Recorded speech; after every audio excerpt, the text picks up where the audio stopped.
What is up, everybody? Welcome back to another edition of the Sheehan Show. Me, Sean Sheehan, here on Sherdog.com. And today I am bringing you a preview show, but a little bit of a different preview show because there's so much MMA this weekend. There's actually no UFC this weekend. So I'm going to give you a little bit of an overview of everything that's going on this weekend. I'm going to pick out maybe 3 or 4 fights from the weekend and go a little bit maybe more in deep on them. But otherwise, it's going to be kind of, as I said, the best things from the best promotions around the world that's going on this weekend.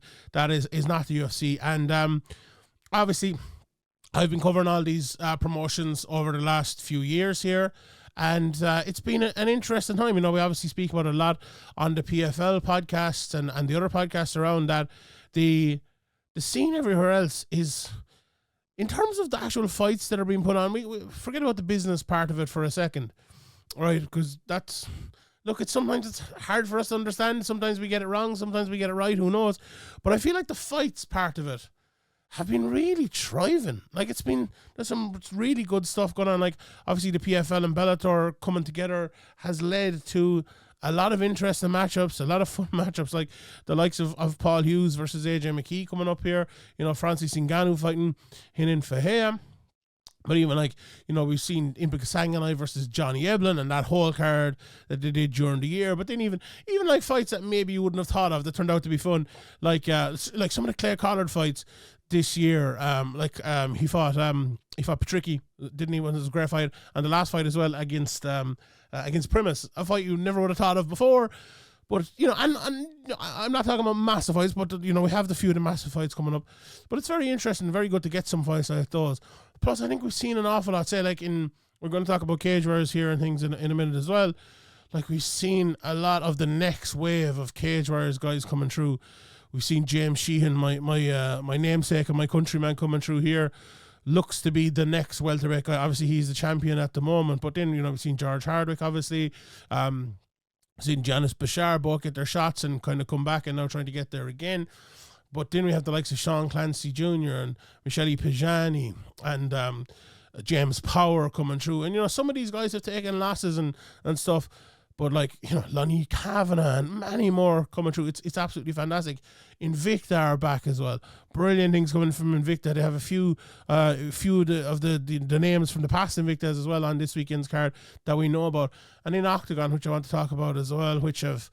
You know, Oktagon, I still feel Oktagon have a bit of the KSW issues at the moment where they're flying under the radar and they're putting on some great cards and massive cards. And I was talking to Will Fleury the other day, who's fighting for them now over in Severe May, and he was telling me his next fight's going to be in front of 58,000 people. I'm like, that's absolutely crazy, and that's coming up in a few weeks. And how many people actually know about that? So it's now that's not this card; it's a card in a few weeks, and I'm sure we'll talk about that as well. But it's great that these promotions are out there and they're thriving and they're doing so well. And I think maybe this is a good weekend to tune in to a couple of these promotions and a couple of these events and a couple of these fights even, and see what it's like when the UFC isn't around. And maybe I'll give you a few of the ones to tune into here. So let's start and let's look at. The first card we're going to look at is the PFL Mena card. This one goes down on September 20th, and it's on in Boulevard City in Riyadh, Saudi Arabia. And I've obviously covered these Mena cards, and I know there's more coverage of them on Sherdog as well, with interviews and previews and all that sort of jazz. I know Mike has done a great job of covering them as well, and credit to him absolutely for that too. But I think it's more than deserved it. I've enjoyed what they've done so far. Obviously, this is the third card. The first two have been very, very good. The quality has been very good on them. And the PFL Europe as well, which is obviously, as we know, has had a season and are midway through their next one. I've really enjoyed it as well. You know, last year I felt like it was a lot of up-and-coming fighters in the PFL Europe. This year there's kind of a mix of up-and-coming fighters and fighters, you know, at a level where you'd expect them to maybe get to the PFL or get to the UFC or get to, you know, Bellator or whatever it might be. Whereas the PFL Mena, there is maybe only 2 to 3 of the fighters you would expect to be at kind of the next level. And there's a lot of very good prospects. And I think it is more for the very good prospects than those. And I like that. I've no problem with that at all. Now, I spoke to Peter Murray about it, and I know other people have spoken to PFL officials about it, and I think they do want to look at it as like the best of the best from that region, best of the best unsigned, let's say, from that region, which is an interesting move, and it's a feeder league, but not a feeder league, in a way, which I wonder how long that will actually go like that. Will it last like that? Because, I think as just the feeder league itself might be even a better way of doing it, because you have the talent, look at what Cage Warriors have been able to do for the years. The seasons are still going to be good. It's still going to be a good finale. You're still going to have top quality fighters without the necessity to put on kind of, maybe, if for want of a better team, or even more maybe expensive fighters, you might be able to fill those cards with younger fighters, and that's I know that's maybe not. PFL have, from everything we've heard, pay pretty well, but it's you don't want the costs getting away from you either. I know, but maybe that's again, as I said, a chat for another day. But let's get to a couple of these fights, and let's chat about them. So the main event, you have Abdul Al-Qatani against Abdul Rahman Al-Assad. Two guys who have very good records, 9-1 for Al-Qatani. For Abdul Rahman, he's 4-0. This is only his second fight, I believe, up at this level. He fought in PFL Mena 1, got a win there, and he's 3 fights before that were at UAE Warriors. He's fought in the IMAPs as well before that, so a bit of experience there, and fighting in UAE Warriors as well. We spoke about it before. It's a good betting for these guys.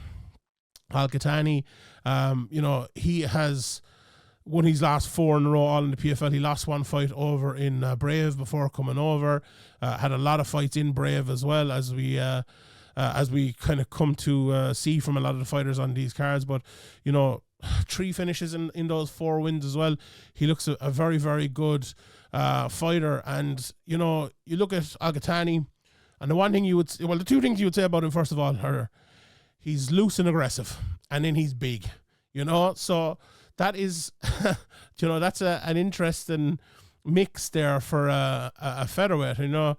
If you think of a big, loose, aggressive featherweight, there's one name that'll stick out to you there. I won't say it at the moment, but I don't know if I'm comparing them or not. But he's definitely more of a grappler than that man.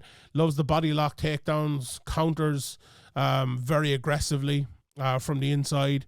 Aggressive ground and pound, and again, big loose striking on the outside.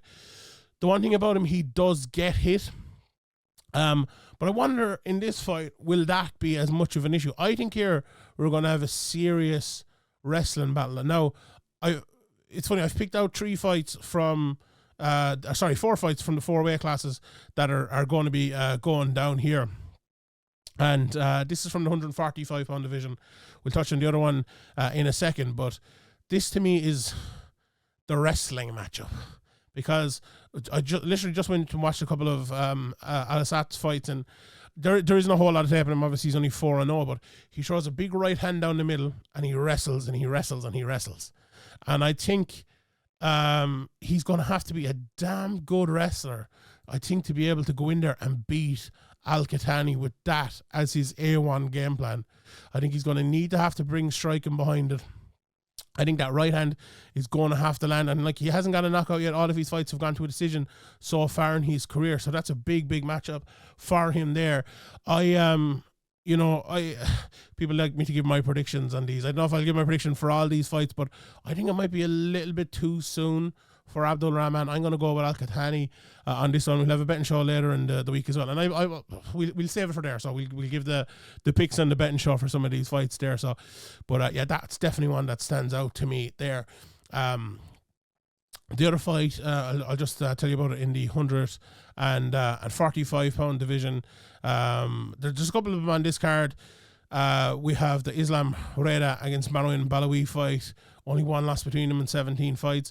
And then Adam Meskini, who's been fighting for a while as well, is fighting Yazid Hassan. So there's kind of a backup fight there as well.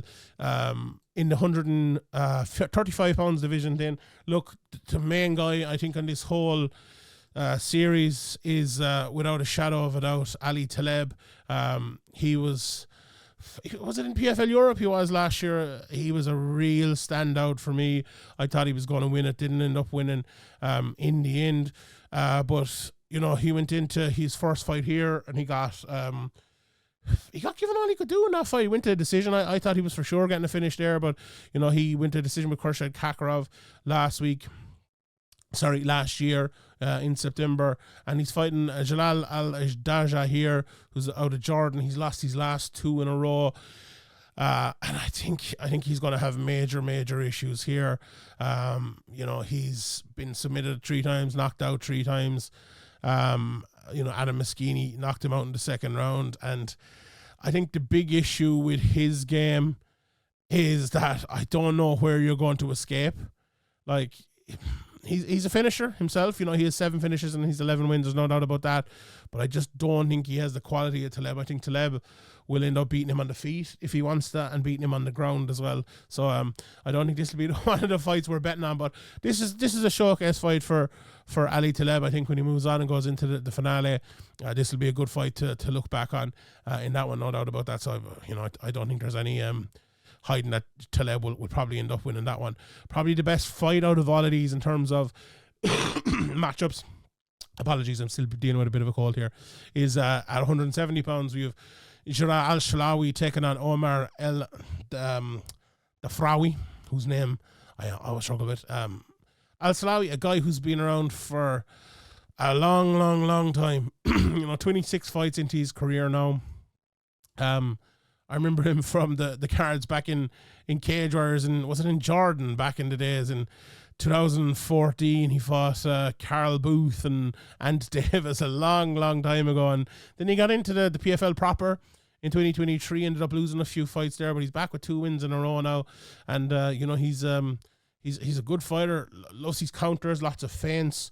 Maybe too many feints. You know, he's very fast and accurate with those counters. Got a big KO via a knee in PFL. Loves that kind of leaping in right hand. It's a very nice shot. Underrated athlete as well, but he needs to just, you know, open up a bit, stop feinting and start punching. You know, he does get taken down a little bit when he gets tired in fights, but he does look for subs, and he's very good one on top as well, and good ground and pound. And then Omar on the other side of it, then he's a southpaw fighter, big fast guy. You know, not varied enough for my liking. Those 1 and 2s are very good, but needs a bit more after it, I think. People know that left hand is coming, can be taken down as well. But there's certain fighters out there, and I said this about him. If you listen to the last preview, I said the same thing. Certain people just won't be able to deal with that 1-2 down the middle. And will that be the case here? Al-Shalawi has struggled with guys like that before, but I think if you can get away from that 1-2, the feinting will be good here, I think. Get a couple of those takedowns, possibly, but I think Al-Shalawi will be happy enough to fight him on the feet as well. This could be a close one. This could be a close one. If it does turn into just a kickboxing match over 15 minutes, let's say, that'll really suit Umar. It'll suit maybe his power as well. I think if Jalal Al-Shalawi kind of changes things up here and goes for a few takedowns, I think he absolutely could get the win here. So that is the 170 pounds fight on the night. The other one there is Muhammad Al-Rak, who had a good win the last time. He's fighting Amir Fazli. 2 guys with a similar enough record. That should be fun, but you fancy Al-Rak there in that one. And then my standout guy from the season so far, you'd nearly say, is Mohsin Mohammed Shafi. He's fighting Suil Tari. Mohammed Shafi, big power puncher, carries big muscle, but he's a good wrestler as well. He reminds me of a young Hector Lombard, varied kicker, throws these wheel kicks and on. My kind of guy, my kind of striker. Whereas Tahiri as well, similar in terms of me liking him. He's a striker with a good jab, good high kicks, very good at adjusting between attacking and countering. Good takedown defense as well, and throws up subs. But I think this is going to be a striking matchup. And I'll tell you, if you like 2, you know, big strong lads throwing big strong blows at each other, this is the one for you. This is a very good fight. I'm really looking forward to this. I think I predicted it from the start. I think Mohammed Sheffield is going to go all the way. I like his style. Again, he doesn't have the best record in the world, but I don't think that matters. I think he's fought some tough guys, and I do think he will he will win this. So that's a very, very interesting one at 155 there as well. The other fight at 155, George Aid against Umar Regini, 9-4 versus 5-0. And another one guy I would mention to keep an eye on here, a couple even, Rashid El-Haz. He's fought all over the world. He's a very, very good fighter. 10-3. He's fighting in the bantamweight division. Elias Budzame, whose name I absolutely ruined there. But yeah, I think the only fight I didn't mention in that card is Islam Reda against Marwan Belgut, who is actually I think I did mention it, but yeah, some good stuff there. But yeah, those are the main ones I would look out for. The Tleb fight, very good. Mohamed Shafi, very, very good as well in that main event, as well as the Shalawi Omar El Dafrawi fight. Yeah, some good stuff there, no doubt about it. So that's PFL Mena. Let's talk a little bit about Cage Warriors. Now there's two Cage Warriors cards coming up. Cage Warriors 177 Unplugged. That's the one in the studio show. And then we have the Manchester card the day after. So the first one's on the 20th of September. Second one is on the 21st. Both going on obviously in Manchester. Again, my namesake, as I mentioned earlier, I think James Sheehan was supposed to fight Janis Bashar in this. Unfortunately, got an injury and he's not on the card. But it goes on, and there is some very, very interesting fights in this. First one I want to mention is Chasen Blair. He's fighting Florin Pertia on this. Chasen is a guy who was, he's a teammate of Paddy Pimblett. He's helped him for a lot of his fights and helped prepare for a lot of the wrestlers he was fighting. He started off his career with a tough time, I suppose, at the start of his career. Lost 2 of his first 5 fights, and I think because of the quality of his wrestling, he was getting tough matchups. Now he won his last 2 in a row. Since actually all his fights have been in Cage Warriors, but won his last 2 in a row over in San Diego, and then his last one in Newcastle, and this is a big one for him as well. His opponent has had fights kind of around some of the promotions in Europe that you would know, HFL and RXF. Not many, I suppose, name opponents on his list, but, he's a lot of fights for a guy, I suppose, at this level, 10 fights so far, 6 finishes in there out of 8 wins, a lot of submissions. So, if Chasen Blair's taking him down, he's going to be put into that submission game, and we'll see if he can get through it. So a good step up there, I suppose, for him. Adam Shelley then is fighting Marine Vetrila, also on this card. Adam Shelley coming out of Ireland, and he's he's been fighting himself and his brother are 2 very, very good fighters, but they've had a tough time with both of them, over the last while. Adam himself, he lost 2 of his first 4 fights of his career, one of which was the aforementioned James Power, the other was to Kenny Mokahana. But then he turned around, went on a great run, won 3 in a row. But he met Ewan Davis in his last fight then, and I believe Ewan is fighting tomorrow as well. We'll get to Ewan in a second. Very good prospect, met him and ended up losing that fight. So this is a bounce back fight. That fight only happened in July, so a big turnaround here for him again, but he's well used to that. There's no doubt about that. His opponent 4-1, all finishes in his wins. He's fought once in Cage Warriors before, fought El Hadji Indai and ended up losing that fight back in 2023, but he's only been a pro since 2022. Likes to fight on the ground as well. Shelley's a striker, so I'm sure you'll be looking to keep it on the feet, and Vetrilla will be looking to get that submission there. Elsewhere, 177, Riri Hudson. Definitely keep an eye out for her. She's a good prospect coming through. Big fan of Mike Chiamu. He always puts on fun fights. And Solomon Simon's on this card as well. He's another young Irish prospect coming through.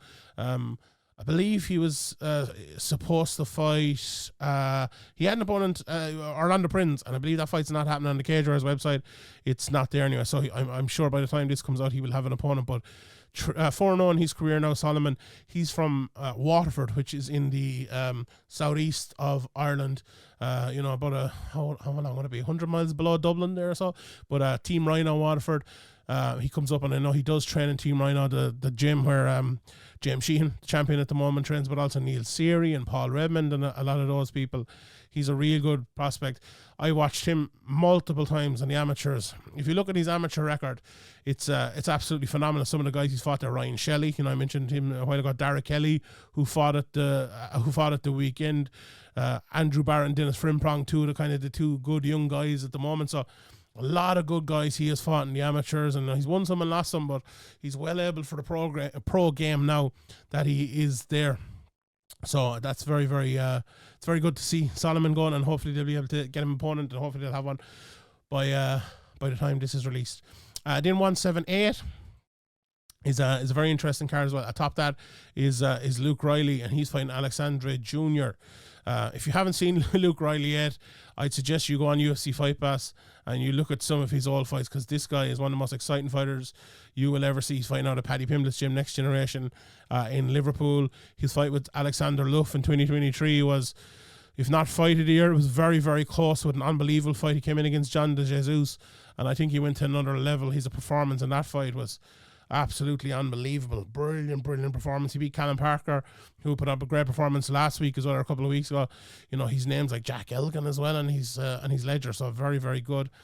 His opponent, you know, he's 30 years old, 6-3, a lot of finishes in there as well. Like, he did lose his last fight, but he has, you know, some good experience fighting in LFA and fighting in Centurion and other places like that as well.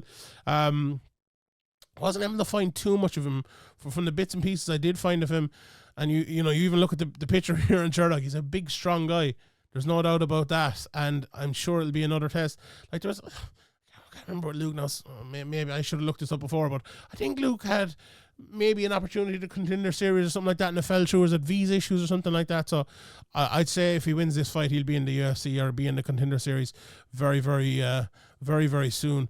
If you don't know Luke Riley, you really should. You really should. He was a guy that I watched coming through, and I'm thinking, okay, this guy is really fun. He obviously has unbelievable heart and an unbelievable chin, and I'm like, but will he be able to make it to that next level? You know, will. And then his last two fights, I think he's gone to that next level. So I've a lot of hopes for him, and, you know, really looking forward to seeing that. Then Ewan Davis, I mentioned him earlier on. He's also on this card. He's fighting Amiri Jr. Davis is 5-0, and I think there's certain guys that come through in cage wars, and you look at them and you think, right, they're 5-0, but they're ready. You know, he beat Leon Hill and Adam Shelley in his last two fights, and he's ready for a step up. He's fighting a guy with 28 fights here now, and 14 finishes.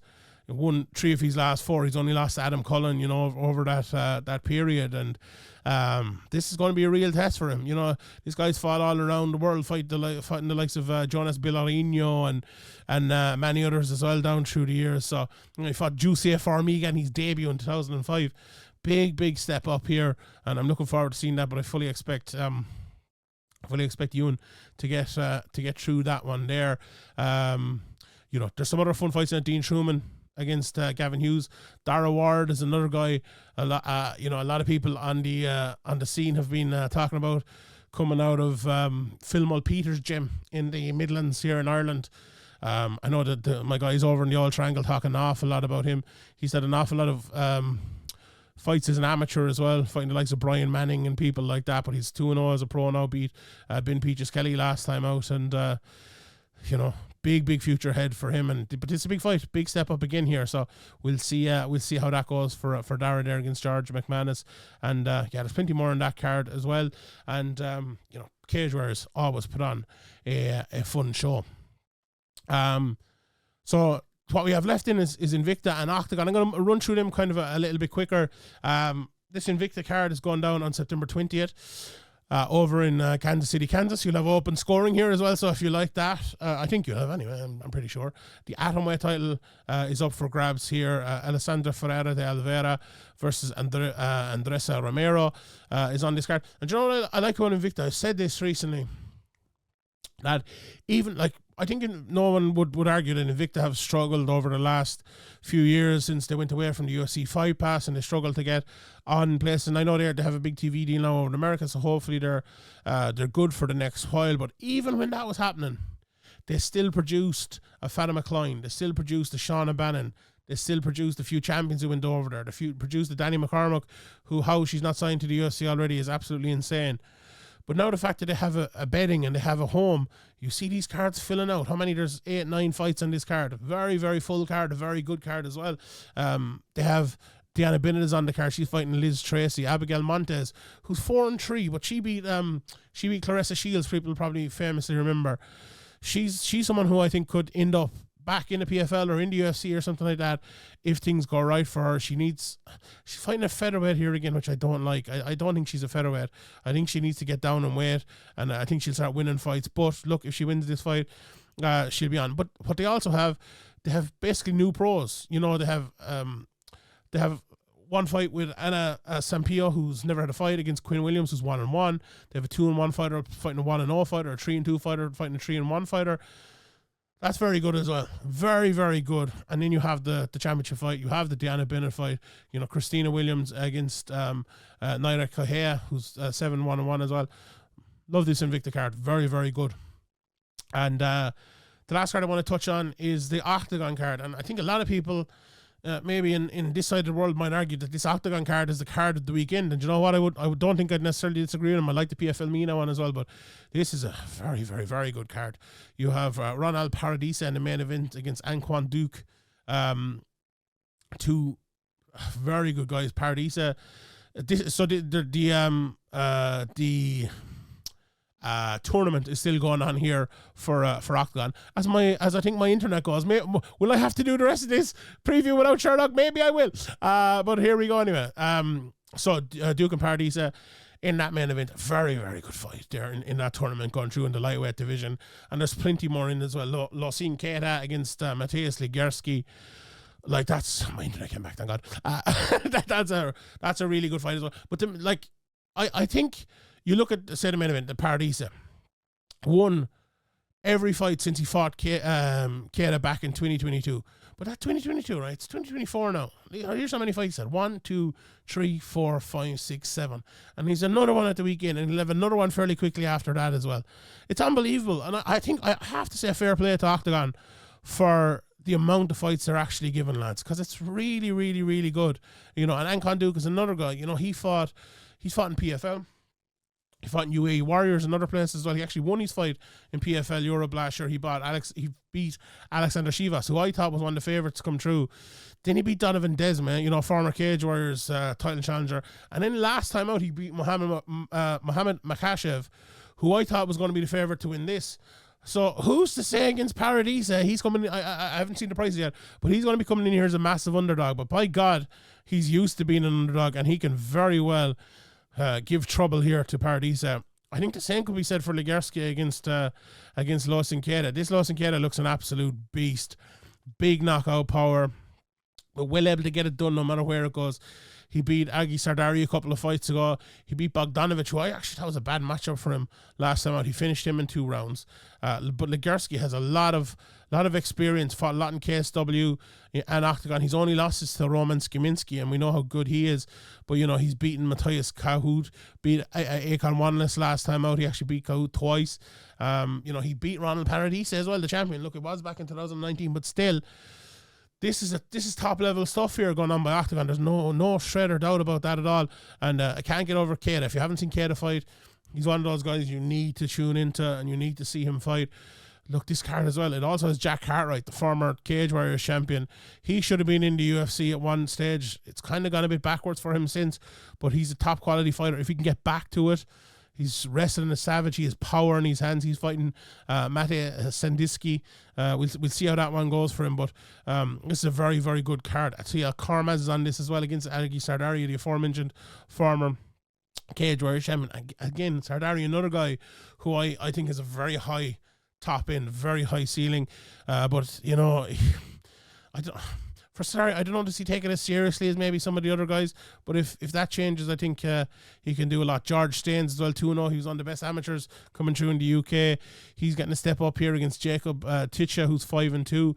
I believe Lucy Pudilova is also on this card. She's fighting Cecile Balandia, so she's coming out from a spell, obviously, over in the UFC. She lost 3 in a row, so she's back now in Oktagon and ready to roll there. So, and the other big fight as well, co-main event, Mohamed Murdov is fighting Scott Askham in the middleweight division. So what a weekend of mixed martial arts. No UFC, but I have you covered. As always, we have PFL, we have Cage Warriors, we have Invicta, we have Oktagon, and we have Sherdog covering every single part of it. Keep it locked here.